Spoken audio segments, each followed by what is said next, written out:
साथीहरू, आज हामी मागको मूल्यलोचलाई मापन गर्ने कुल व्यय विधिको बारेमा अध्ययन गर्नेछौँ। मागको मूल्यलोचलाई मापन गर्ने विभिन्न विधिहरू छन्। ती विधिहरू कुल व्यय विधि, बिन्दु विधि, वृत्तखण्ड विधि र प्रतिशत विधिहरू। यी विधिहरू मध्ये आजको हाम्रो अध्ययनको विषय कुल व्यय विधि हो। आउनुहोस् यसलाई सुरु गरौँ। कुल व्यय विधिलाई कुल खर्च विधि पनि भनिन्छ। यस विधिलाई प्रसिद्ध शास्त्रीय अर्थशास्त्री अल्फ्रेड मार्शलले विकास गरेका हुन्। यो विधि अवलोकन विधि हो र यस विधि अन्तर्गत कुल खर्चमा भएको परिवर्तनको दिशाले मागको मूल्यलोचलाई निर्धारण गर्दछ। अर्थात् कुल खर्चमा भएको परिवर्तनलाई हेरेर हामी मागको मूल्यलोचलाई मापन गर्न सक्दछौँ। अर्को शब्दमा वस्तुको मूल्यमा परिवर्तन हुनु अघि र मूल्यमा परिवर्तन भइसकेपछि कुल खर्चलाई तुलना गरेर मागको मूल्यलोच मापन गरिन्छ। यस विधिले कुनै पनि एउटा वस्तुको माग, लोचदार, एकाइ बराबर लोचदार वा बेलोचदार के हुन्छ भन्ने कुराको जानकारी दिन्छ। हामीलाई थाहा छ, कुल व्यय भनेको वस्तुको प्रति एकाइ मूल्यलाई त्यसको माग परिमाणले गुणा गरेर प्राप्त गर्न सकिन्छ। अतः कुल व्यय इज इक्वल्स टु मूल्य इन्टु माग परिमाण हुन्छ। अर्थात् टिई टोटल एक्सपेन्डिचर बराबर प्राइस मल्टिप्लाइड बाई क्वान्टिटी हुन्छ। मूल्यमा कमी आउँदा कुल आय घट्न सक्छ, बढ्न सक्छ वा स्थिर रहन सक्छ। त्यसैले यहाँ तीनवटा सम्भावनाहरू आउँछन्। यी तीनवटा सम्भावनाहरूलाई हामी विस्तृत रूपमा अध्ययन गर्दैछौँ। पहिलो अवस्था, एकाइभन्दा बढी मागको लोच। यदि वस्तुको मूल्यमा भएको कमीको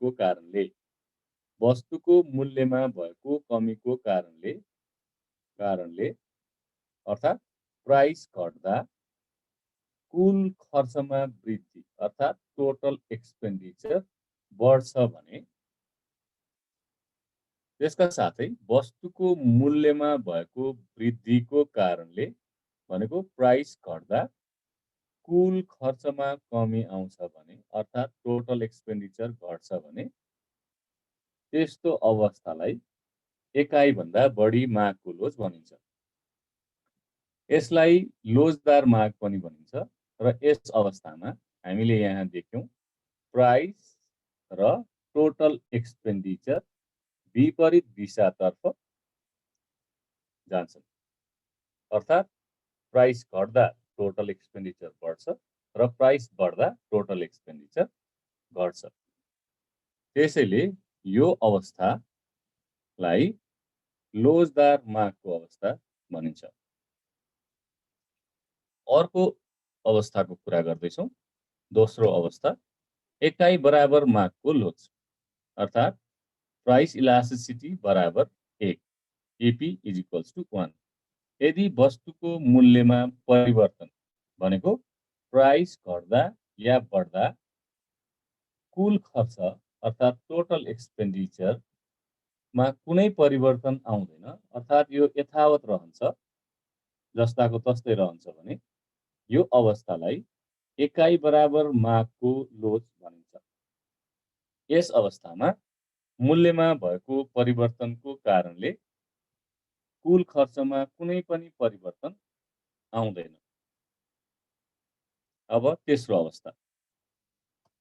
अवस्थामा यदि वस्तुको मूल्यमा भएको कमीको कारणले भनेको प्राइस घट्दा कुल खर्च टोटल एक्सपेन्डिचरमा कमी आउँछ र मूल्यमा भएको वृद्धिको कारणले कुल खर्चमा पनि वृद्धि हुन्छ भने त्यस्तो अवस्थालाई एकाइभन्दा कम मागको लोच भनिन्छ। अर्थात् इपी को भ्यालु लेस देन 1 आउँछ, 1 भन्दा सानो आउँछ। यस अवस्थामा वस्तुको मूल्य र त्यस वस्तुमा गरिएको कुल खर्च एउटै दिशातर्फ बढ्छन्, अर्थात् एउटै दिशातर्फ जान्छन्। र यी तीन अवस्थाहरूलाई हामी अब तालिका र रेखाचित्रको सहायताबाट व्याख्या गर्दैछौँ। तालिकामा पहिलो अवस्था देखाइएको छ। पहिलो अवस्थामा मूल्य 6 रुपैयाँबाट घटेर 5 रुपैयाँ हुँदा माग परिमाण 1 एकाइबाट बढेर 2 एकाइ भएको छ, जसले गर्दा कुल व्यय भनेको 6 र यो 1 मल्टिप्लाई गर्दा गुणा गर्दा 6 हुन्छ र मूल्य घट्दा कुल व्यय 10 रुपैयाँ भएको छ। यसले के देखाएको छ भने मूल्य घट्दा कुल व्यय 6 रुपैयाँबाट बढेर 10 रुपैयाँ भएको छ। यहाँ मूल्य र कुल व्यय विपरीत दिशातर्फ बढिरहेको छ, अर्थात् मूल्य घट्दा कुल खर्च बढेको छ। त्यसैले यो इपी इज ग्रेटर देन 1 को अवस्था हो। यसलाई हामी यसरी व्यक्त गर्न सक्छौँ। पहिलो अवस्थामा मूल्य घटेर रु 6 बाट रु 5 हुँदा कुल खर्च बढेर रु 6 बाट रु 10 मा पुगेको छ। यहाँ वस्तुको मूल्य र खर्च परिमाण विपरीत दिशामा गएका छन्। त्यसैले यो इपी इज ग्रेटर देन 1 को अवस्था हो। त्यसै गरी दोस्रो अवस्थामा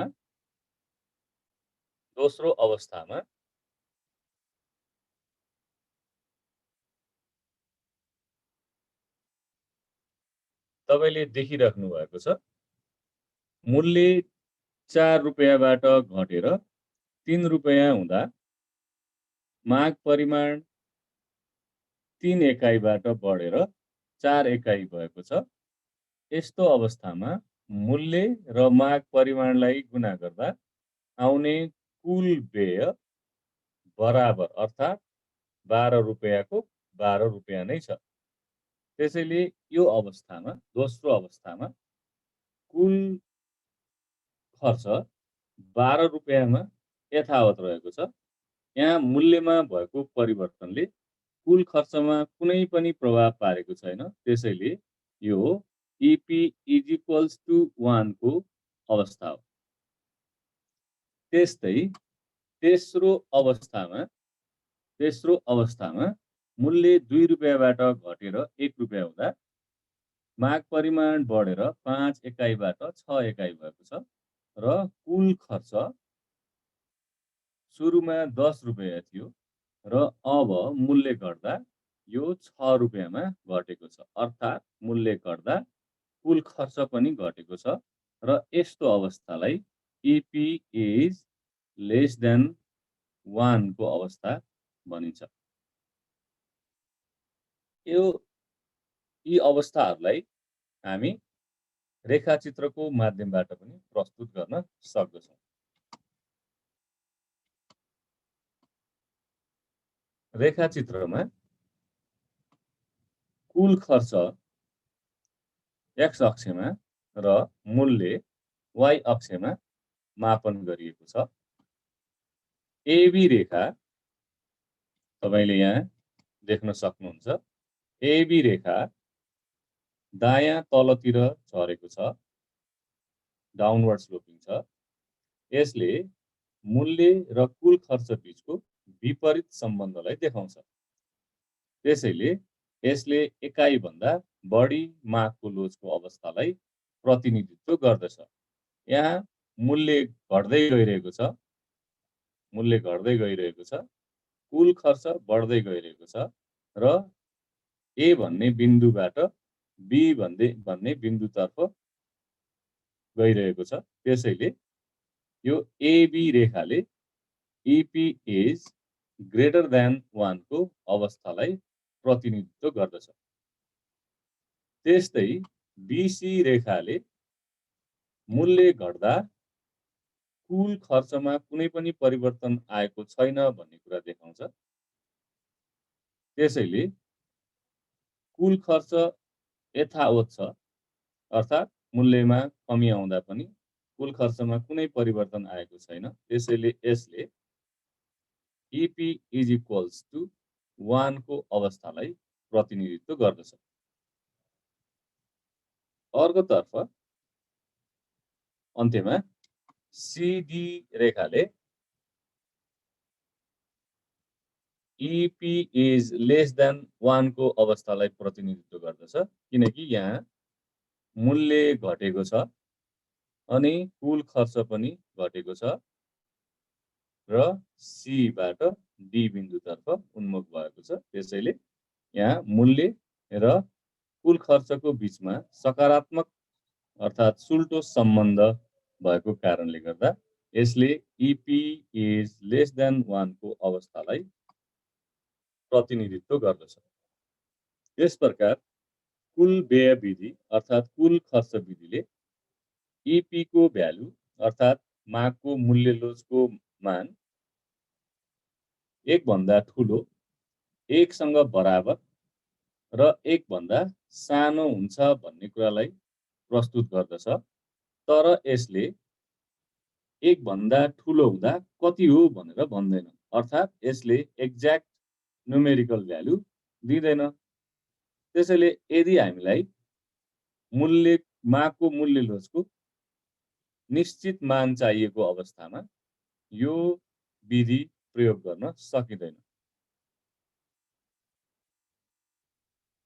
यसले हामीलाई के मात्रै भन्छ भने EP को भ्यालु 1 भन्दा ठुलो हुन्छ कि 1 सँग इक्वल हुन्छ कि 1 भन्दा सानो हुन्छ भन्ने कुरा मात्रै भन्दछ। त्यसैले यो मेथडको उपयोग हामीलाई निश्चित मान चाहिएको अवस्थामा गर्न सकिँदैन। हस् त, आजको लागि यति मात्रै। अर्को भिडियोमा अर्को अवधारणालाई लिएर उपस्थित हुनेछु। नमस्कार।